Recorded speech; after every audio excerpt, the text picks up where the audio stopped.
My name is Naomi Whittaker. I was 37 years old when my mother-in-law looked around the Thanksgiving table, smiled at 40 guests, and said she can eat after the family finishes. For a moment, I honestly thought she was joking. I wasn't. The dining room was beautiful, crystal glasses, fresh flowers, a roasted turkey sat in the middle of the table. Every chair was filled, except one. My husband, Lucas, pulled out the empty chair beside him. Naomi, sit here. Before I could move. My mother-in-law, Patricia, placed her hand on the chair. No, her voice was calm. That seat belongs to family. Room became painfully quiet. Lucas frowned. Mom, she's my wife. Patricia smiled as if she were explaining something obvious, and she's still an outsider. You've only been married 3 years. Family is family. Wife is temporary. A few relatives laughed awkwardly. My sister-in-law looked down at her plate. No one defended me. Patricia pointed toward the kitchen. There's a small table back there. You'll be more comfortable. I looked at Lucas. He looked embarrassed, but he said nothing. That silence hurt far more than Patricia's words, so I smiled, picked up my plate, and quietly walked into the kitchen. Grandma Rose once told me, never argue with people who are busy revealing their character. So I never did as I sat alone. I heard laughter coming from the dining room. Someone raised a toast, someone clapped, no one noticed. That I wasn't there anymore, I quietly reached into my purse, pulled out my phone, and sent a single text message. Don't come inside until I text you again.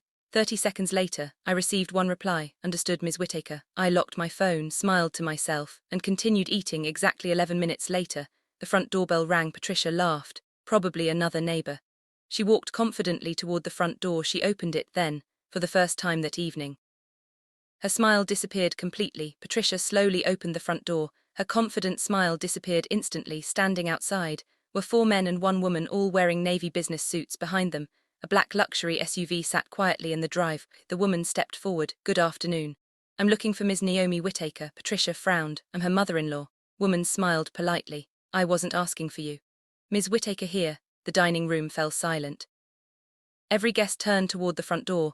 Lucas looked at me through the kitchen doorway. I calmly stood up, set my plate in the sink, and walked toward the entrance. The woman's face immediately brightened.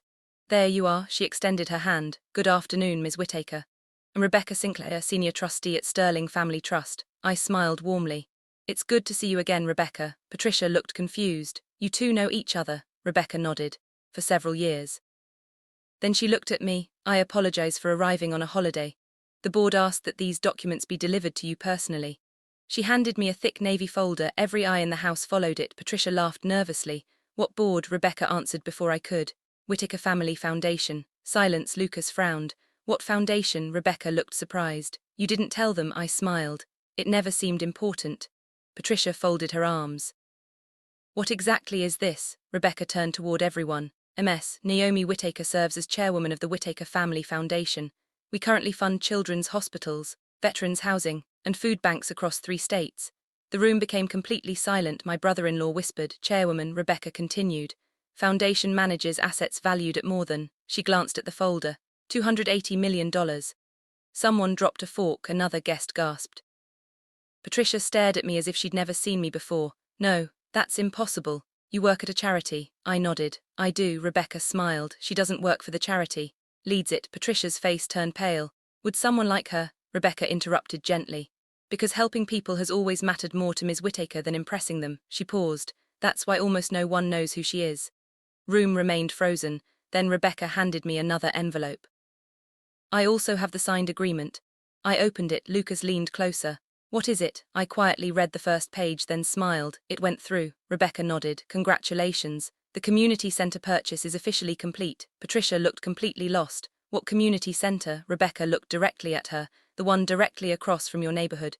Thanksgiving fundraiser tonight. Wouldn't have happened without Ms. Whittaker's donation.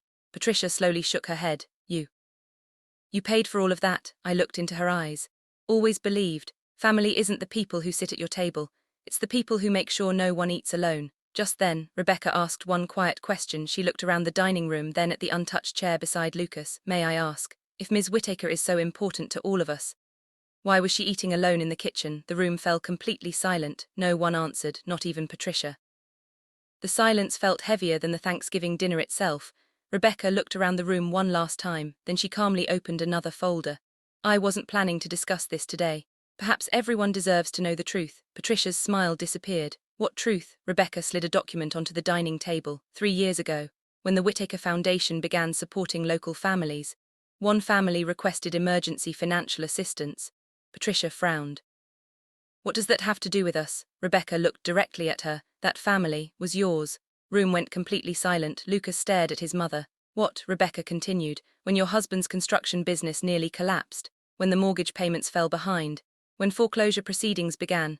Naomi Whittaker approved the assistance herself." Patricia's face turned white. "No," Rebecca nodded.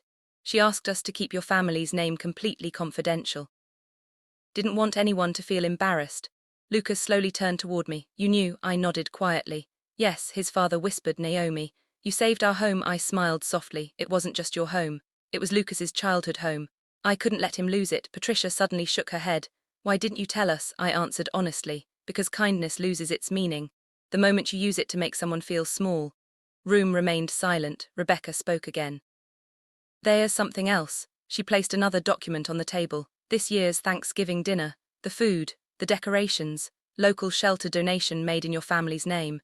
They were all paid for by Ms. Naomi Whittaker." Gasps echoed across the dining room. My sister-in-law covered her mouth. "You paid for all of this?" I nodded. "I wanted everyone to have a nice holiday." Patricia's hands began shaking. She looked around the room at the expensive meal, the decorations she had proudly claimed to organize, the guests she had tried to impress. None of it would have existed without me. Tears filled her eyes. I, Humiliated, the person who made today possible, gently closed the folder. "Worked with Ms. Whittaker for 6 years. Never seen her ask for recognition. Only asks one thing, that people be treated with dignity." She looked directly at Patricia. "I'm disappointed that today, the only person who wasn't treated with dignity was her." No one could meet my eyes, not even Lucas. He slowly walked toward me, his voice barely above a whisper. "I'm sorry. I should have stood beside you." I looked at him calmly. "I wasn't waiting for someone to rescue me. I was waiting for someone to choose me." He lowered his head, unable to speak. Just then, Patricia quietly pulled the chair beside Lucas away from the table and carried it toward me herself. Her hands were trembling. "Naomi, this seat has always been yours." I looked at the chair, then back at her, but I didn't sit down. I looked at the chair, then back at Patricia, but I didn't sit down. The room was so quiet. You could hear the grandfather clock ticking in the hallway. Patricia's hands were shaking. "Please, I was wrong, been wrong for years. I let my pride blind me." She gently pushed the chair closer. "Want you at this table." I smiled sadly. I never wanted the chair. I wanted to feel welcome. Tears rolled down her cheeks. "I know, I failed you." Lucas stepped beside me, his voice cracked. "I failed you too. Kept telling myself Mom would change, kept asking you to be patient, when I should have been protecting my wife." I looked into his eyes. "For 3 years, I defended you every time someone asked why your family treated me differently. I told everyone you were a good man. Good men don't stay silent while their wives are humiliated." He lowered his head, unable to deny it. My father-in-law slowly stood. He walked toward me, placed both hands over mine. "Naomi, spend the rest of my life regretting today. I watched my wife hurt the one person who quietly carried this family. I should have stopped her." I squeezed his hand gently. "You still can." He looked confused, making sure. "No one in this family is ever treated this way again." He nodded. "I promise." Then Patricia did something no one expected. She turned toward every guest. Her voice trembled. "Oh, everyone hear the truth." She took a deep breath. "For years, I told people Naomi wasn't good enough for our family." She looked at me through tears. "But the truth is, our family was never good enough for her." No one spoke. Several relatives quietly wiped away tears. My sister-in-law walked over first. "I'm sorry." I laughed when I should have stood beside you. By one, every relative came forward, not to congratulate me, not because of the foundation, but to apologize when the last person stepped away. Rebecca quietly smiled. This is why Ms. Whittaker never asked for recognition, never wanted people to admire her, wanted them to become better." She shook my hand, then left without another word. As the front door closed, Patricia whispered, "Will you ever forgive me?" I smiled gently. "I already have." Her eyes filled with hope. Then I finished my sentence. "But forgiveness doesn't mean pretending the pain never happened. It means refusing to let it control my future." She slowly nodded, understanding at last. 1 year later, Thanksgiving returned. 40 relatives gathered in the same dining room this time. Before anyone sat down, Patricia carried one chair to the head of the table. She looked at everyone and said, "No one eats until Naomi sits first."